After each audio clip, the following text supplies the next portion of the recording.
Good morning, good afternoon, good evening. It all depends on your location. And ladies and gentlemen, today we're about to reflect or try to analyze on some issues that has led up to this moment so far, as far as Nigeria political sphere is concerned. If you still remember, during this before this election, presidential election took place, or the 2023 election, there have been so many talks here and there. A lot of people have been very loose with what they say without actually bothering what others think. So as we know, Nigeria is a multi-ethnic society, multi-religious, and multi-everything. So some people has so far arrogated power to themselves based on their religious belief, and they use that to want to intimidate others, as if they occupy the space of everyone else. That's not the way it should be, and that is not the way it will be, and it can never be so. So, before religion, Africa has long lived in their own space. Every tribe has lived in their own space. So I don't think in 2023 that somebody will wake up and think that it's going to conquer one section of the country or of the continent with its religious belief through violence or what have you. It's not going to happen, except they just want to continue shedding the blood, which some of them has already vowed to do, and because they have their patron in power, it doesn't mean that patron is going to be there for life, which is Mohammed Buhari, who has came up with the issues of the blood and the babu, and we saw what the effects of that was over the years. So a lot of blood has actually flown, and up to now nobody has been held responsible. Rather, the people that has been arrested so far are his political opponents or those who have a contrary opinion to what he stood for, whether it be Muslims or Christians or whatever religions that they might be. Because even some of his own people who are from his own ethnic groups also are strictly against his ways of wars or his choice of ways of wars, and his negligence for the insecurity, over the land. So his own people has not been spared, neither is Katsina State or his own village that has been spared from the terrorist attacks and what have you. So that is what you get when you have a leader who is incompetent, a leader who is clueless, a leader who have no idea, a leader who just want power just for the sake of having power without knowing actually what to do with it. A leader who does not contribute anything, to the value of the society, not even to his own village, definitely, maybe for his family. So that is what we've gotten so far. So now Nigerians are becoming more religious and even more fanatical in so many respects, to the extent that now he has given most of those people who were hiding behind the scene in the past to speak ills against others or trying to ignite ethnic religious war. So there's one preacher that they call ABDULMUTALLAB,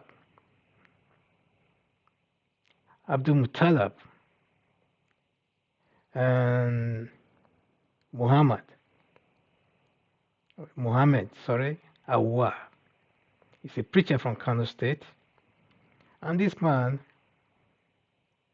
during the or before the campaign of the election, Let me just show you a clip of what this man said so that you get the point we are trying to, we are driving at. Because we are not joking here. So this man was bold enough to utter some words without actually thinking what the implications would be. So why I'm saying this is that we are quick to forget things, like I always said. Because one of these days, maybe you see this man again, either campaigning for one political position or the other, and without the people actually thinking or trying to reflect on his track records. Most of these people, they are educated,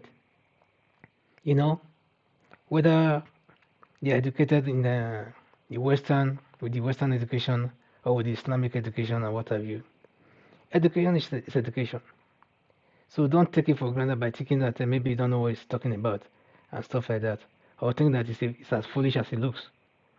So, no, he knows what he's talking about because he's trying to excite a group of people against this group, another group of people, because he have a group of people that listen to him when he speaks.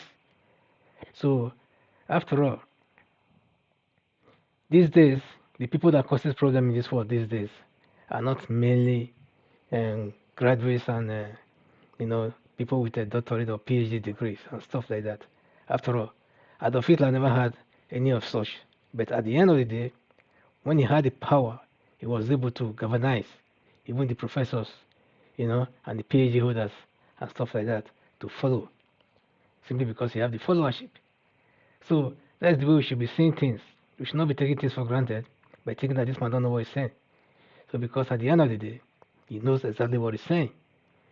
So let me just take you back on this and maybe it will refresh your memory before we move on again on these issues. He is better than an infidel. And when you join two Muslims, they will give you the victory that one Muslim cannot give you. This is why we have been sensitizing the people to understand that the Muslim ticket is very serious and it's a jihad to us as leaders. The leader of Izala Union of Kano region, Sheikh Abdullah Saleh, Pakistan, said this. Well, the discussion first and foremost was on the history of how this candidate has had his hunger of Muslim ticket for long. How he joined the Ribadu party with a Muslim from their own region. And now he joined the party of Abiola and Ghana Kimdiwe. And considering how he is bent of being. So you heard there what the man said without missing words. That was exactly what he said. So all these things should not be taken lightly, from the facial,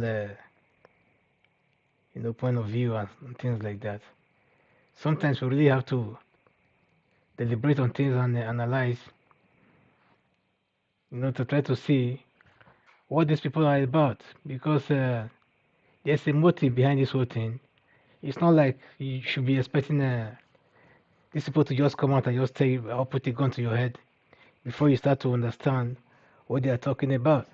So because what they are talking about is quite obvious, and they don't hide it. They don't hide it. They don't care about every other, section of the country or every other tribe or religion, and things like that. So what bothers me is that most of these people do travel outside. They go abroad. They visit other countries. Some of them even have nationalities of, other countries, in abroad. I mean, a Christian country or Christian countries like Western Europe and the USA, for example, although they are multi-ethnic. So, by being a multi-ethnic, it doesn't mean that these countries are not Christian countries because they are founded by Christians.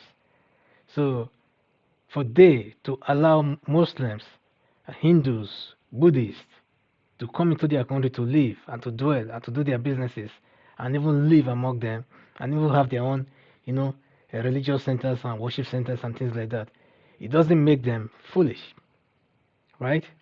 So you see these same people coming to those places and finding comfort in those areas, and living fine. Even some of them even send their children to school there. So if these people love their religion so much, why wouldn't they just send their children to maybe countries like Saudi Arabia or some other Islamic country where Islam is actually practiced from A to Z or from XYZ, you know? So that would have been a very ideal thing to do, if they actually really, are in for this kind of upbringing, which they thought they had, and they want to bequeath that to their own children or to the next generations. So they would have done that.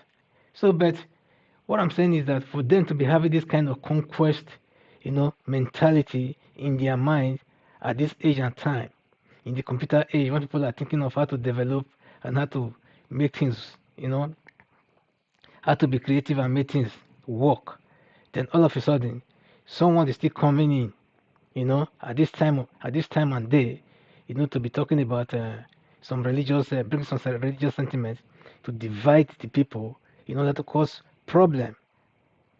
When we are looking for cohesion, then they are looking for, you know, problems or creating problems all over the place.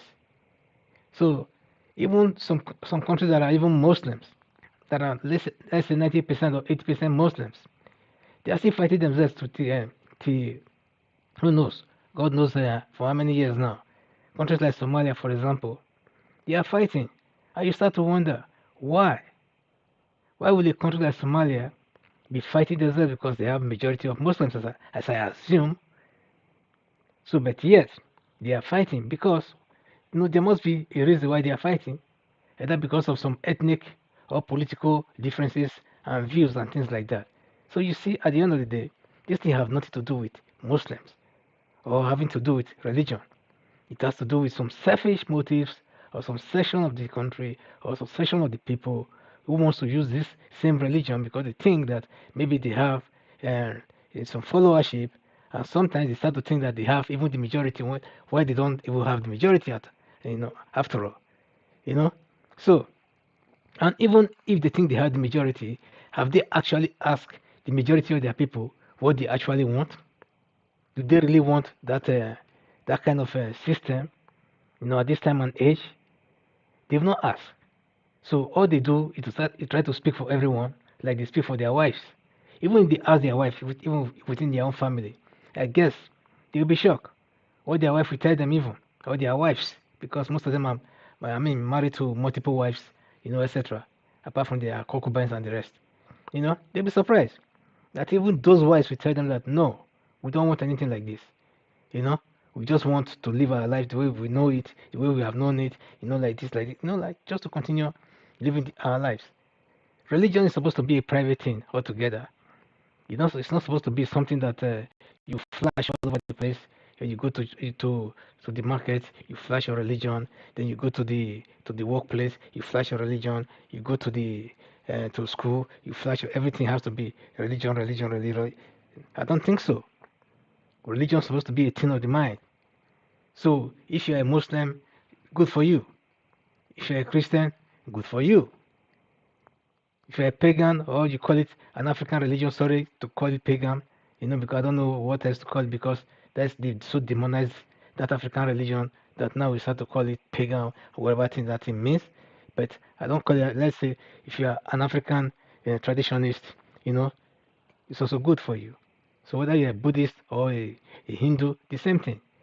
Because sometimes every now and then, some kinds of argument comes about, things like this sometimes, about religion and stuff like that, which I don't really want to talk about sometimes. But sometimes you just have to talk about it because when you keep pushing it aside, then it keeps coming back.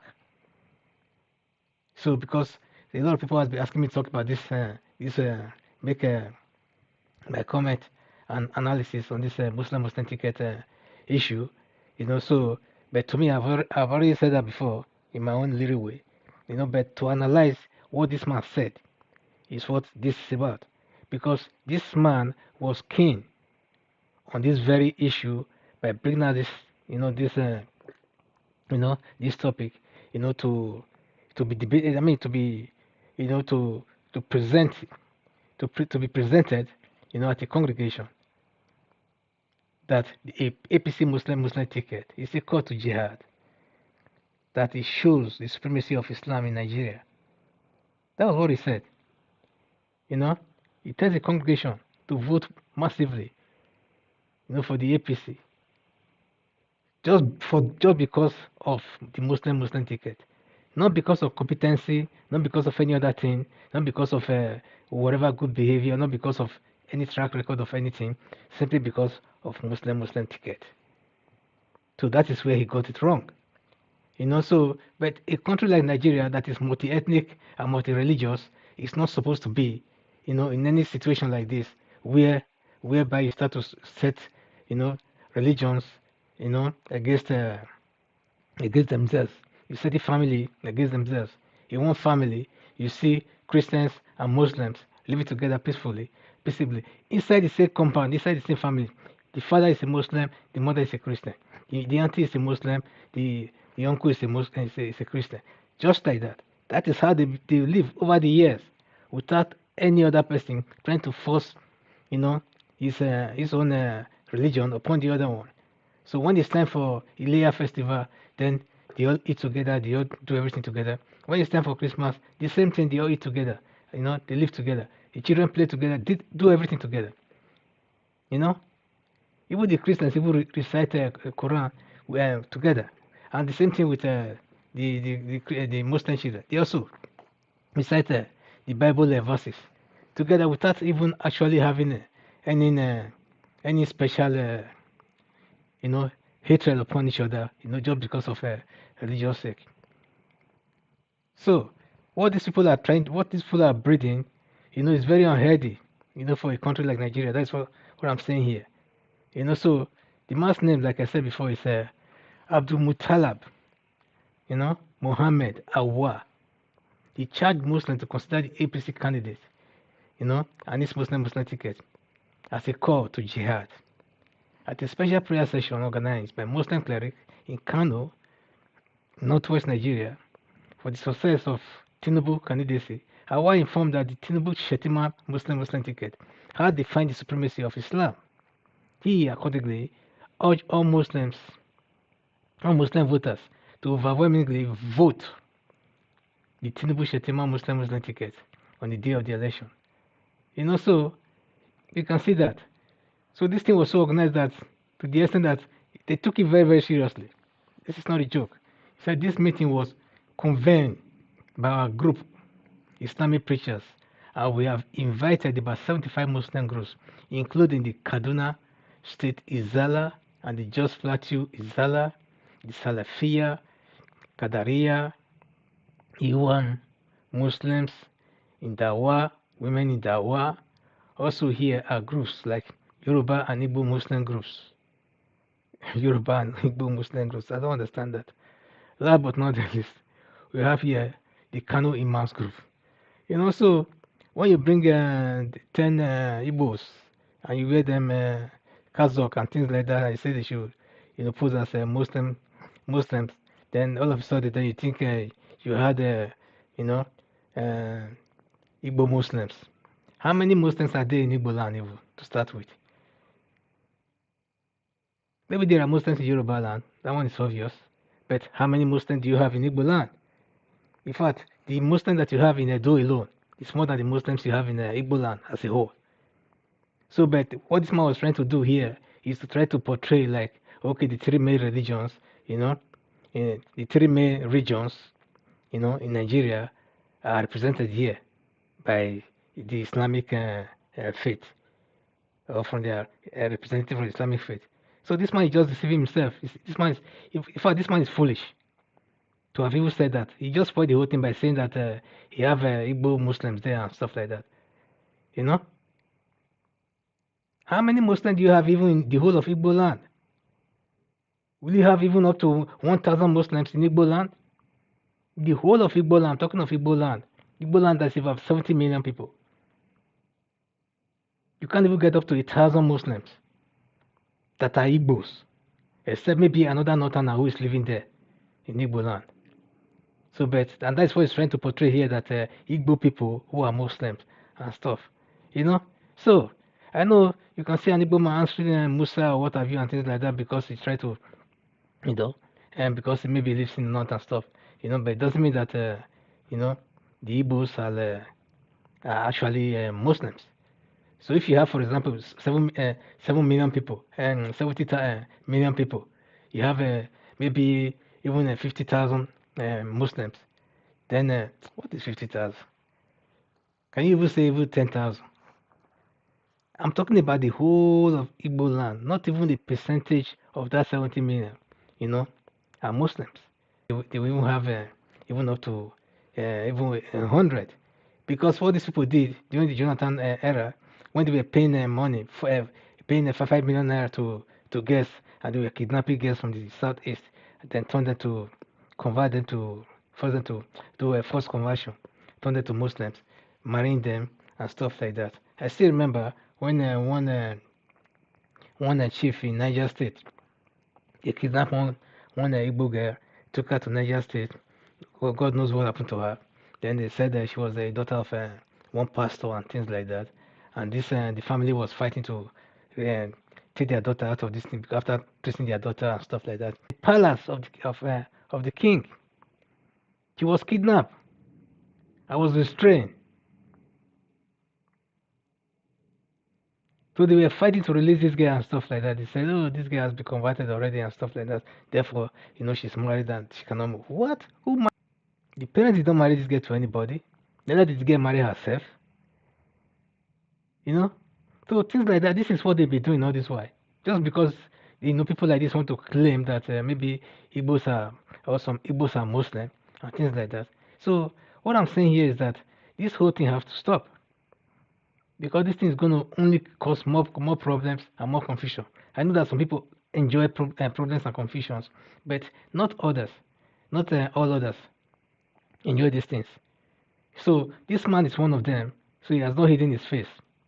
So it's good that the people knows him and know what he stands for now. You know. So that is why I came up with this video now, so that people can go through it again and remember that this man is breeding for problems, and this problem, when this problem come, he should be the first person to be consumed by it, or he and his family.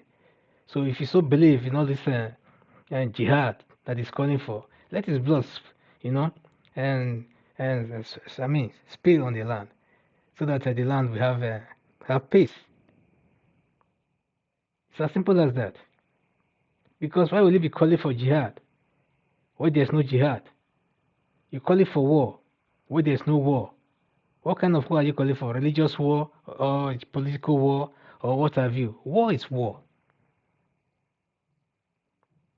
Haven't you had enough of the Boko Haram and the killings of the innocent people?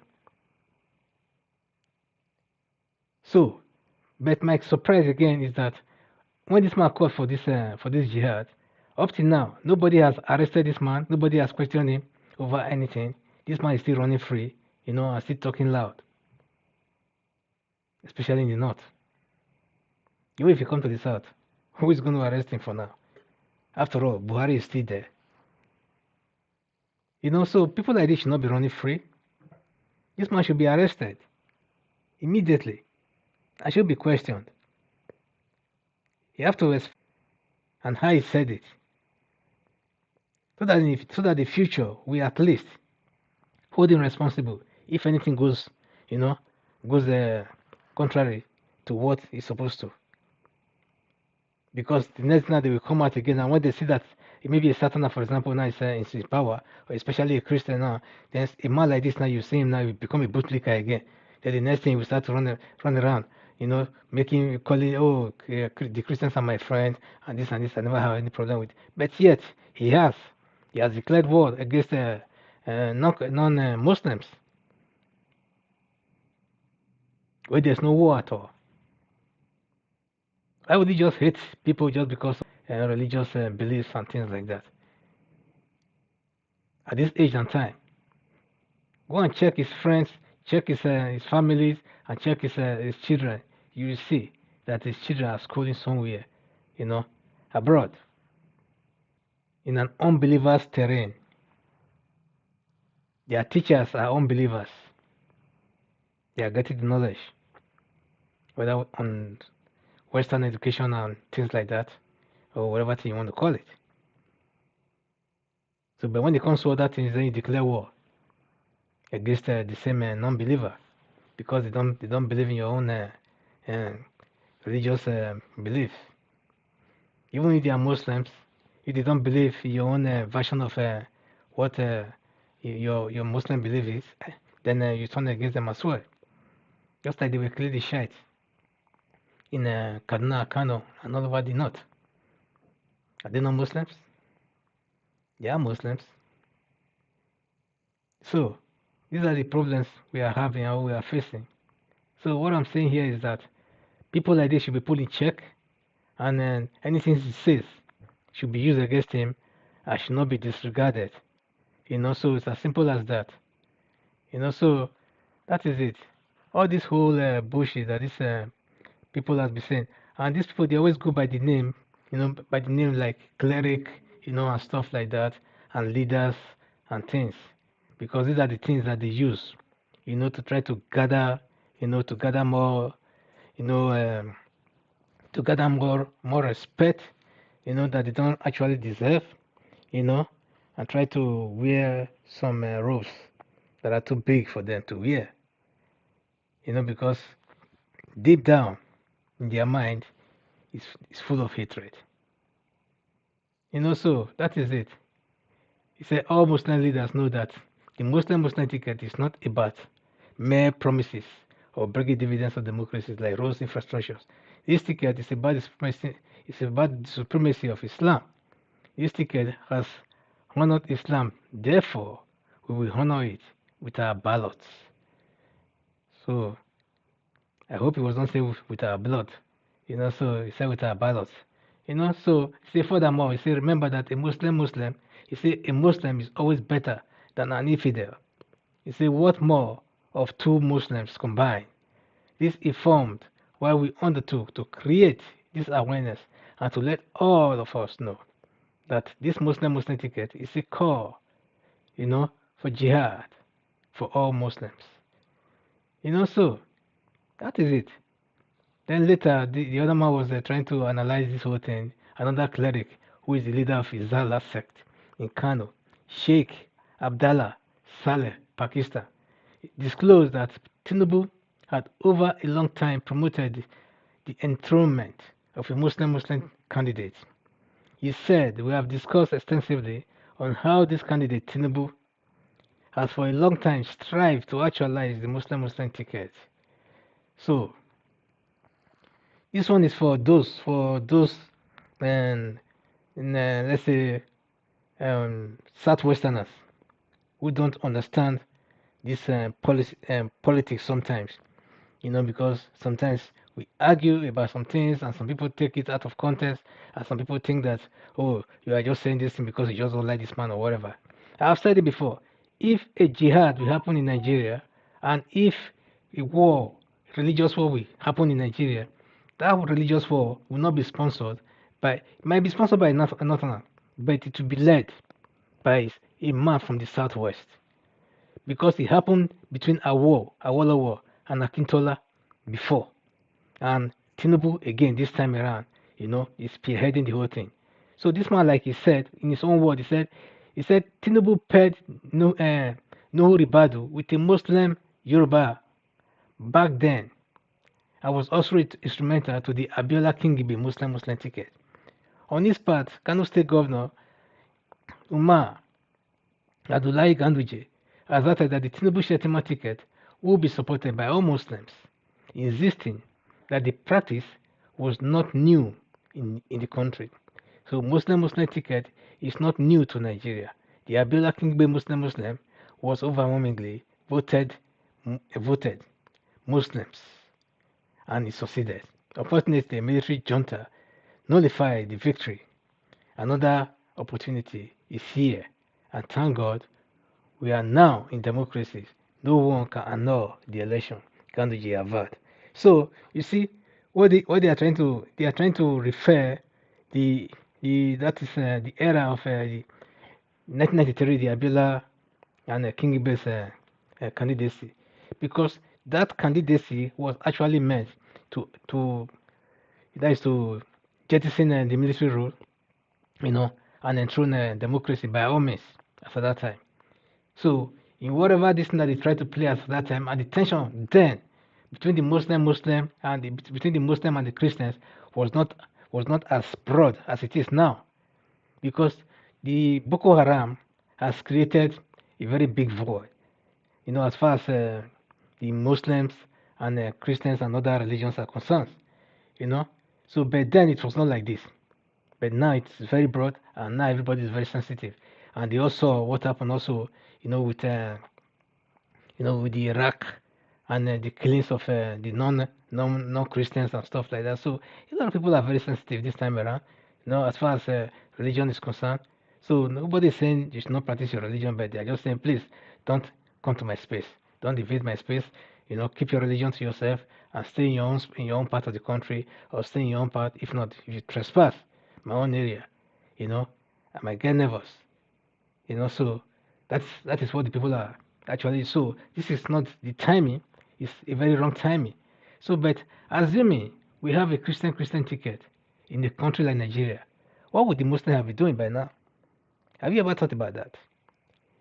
So a lot of people said a lot of things. Some said, "Oh, very unfortunate. This is what a bad president, President Tinubu, wants to set, simply because of his selfish and self-centered and evil Imilokan self-entitlement attitude.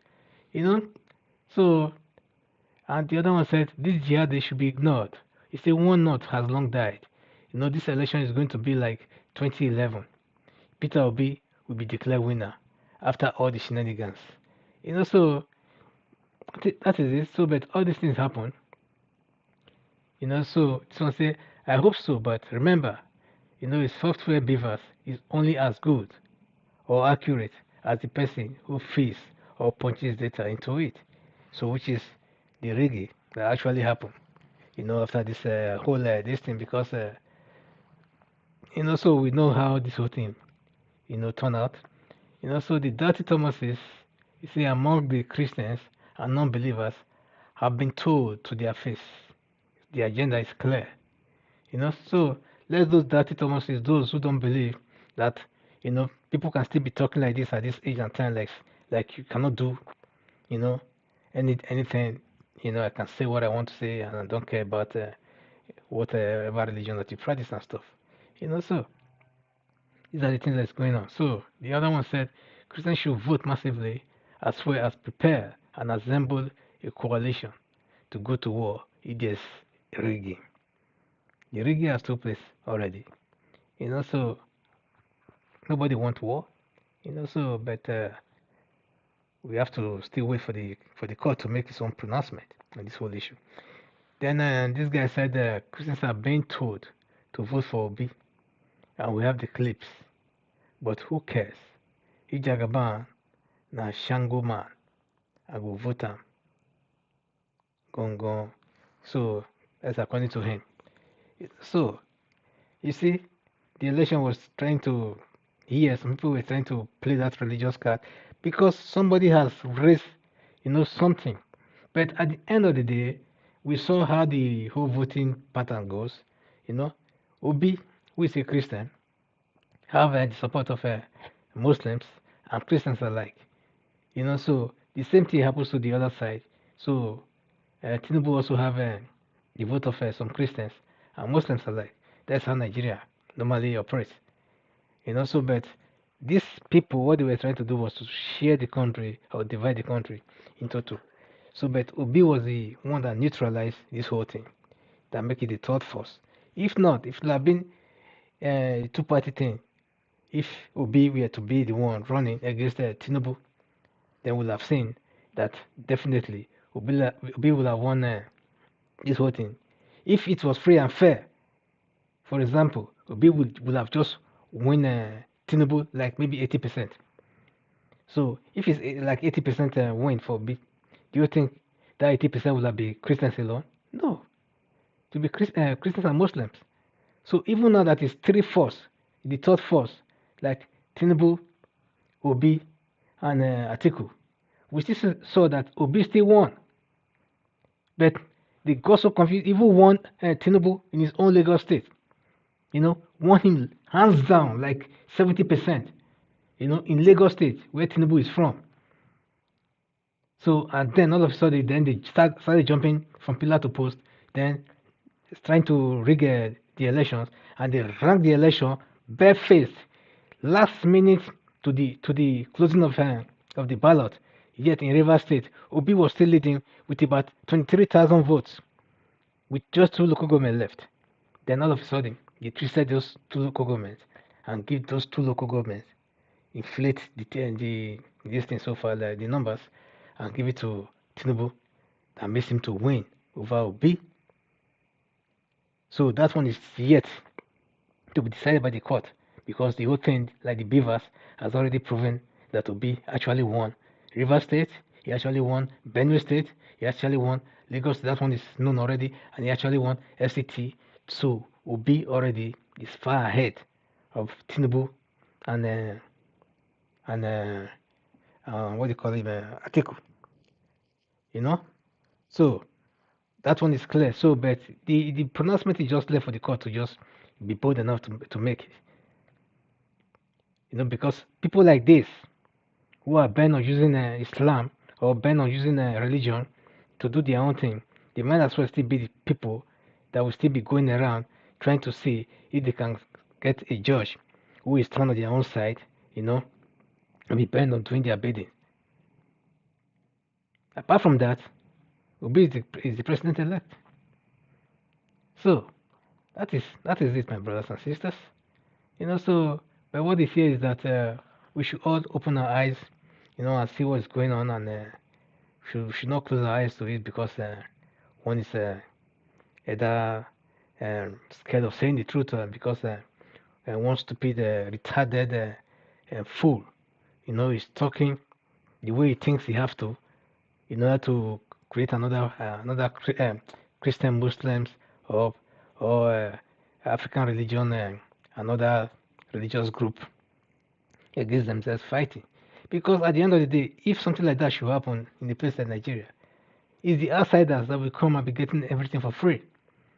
The same people that will supply you ammunitions, the West, they are the ones that will be coming in there to take care of petroleum or your natural resources for free in the name of arms supply and things like that.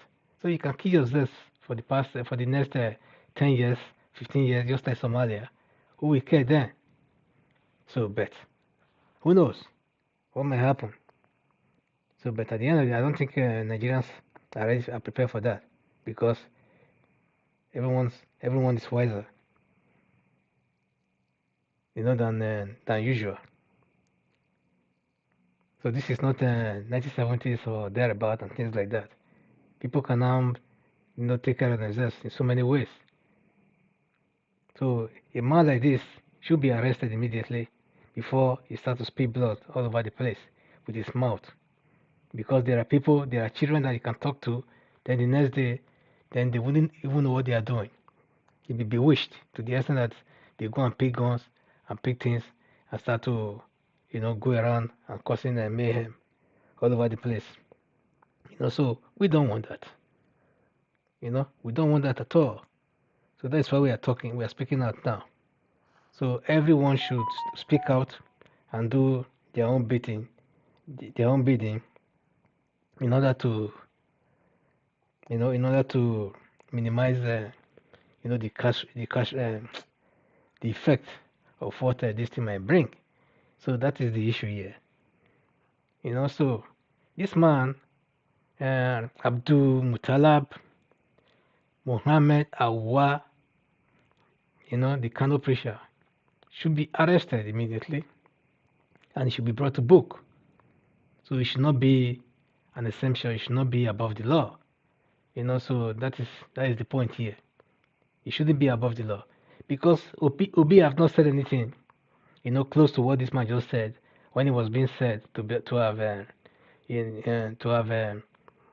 be encouraging the Christians to vote for him.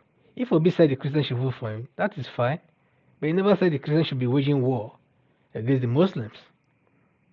So the same thing likewise, Buhari also went to the mosque and the churches, during his own campaign.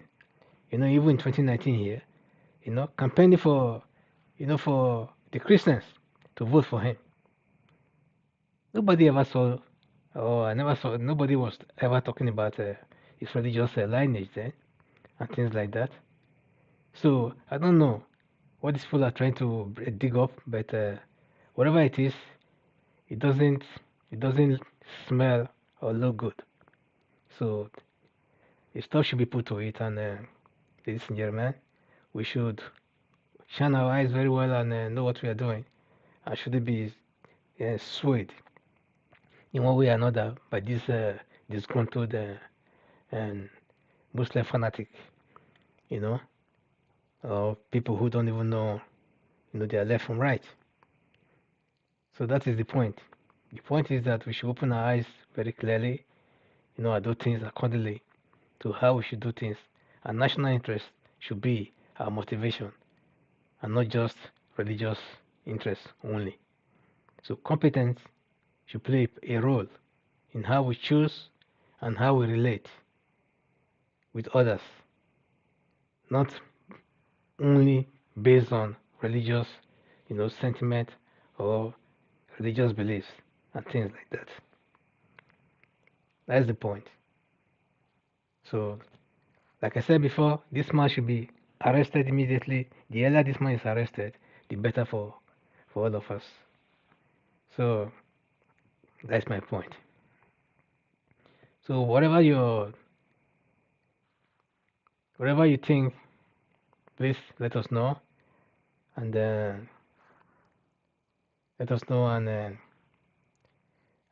drop us a comment. So, please, if you've not let's say subscribe already to our channel, please do so, and try to give us a comment and share this broadcast so that many others will get to see it. Thank you, ladies and gentlemen, for passing by.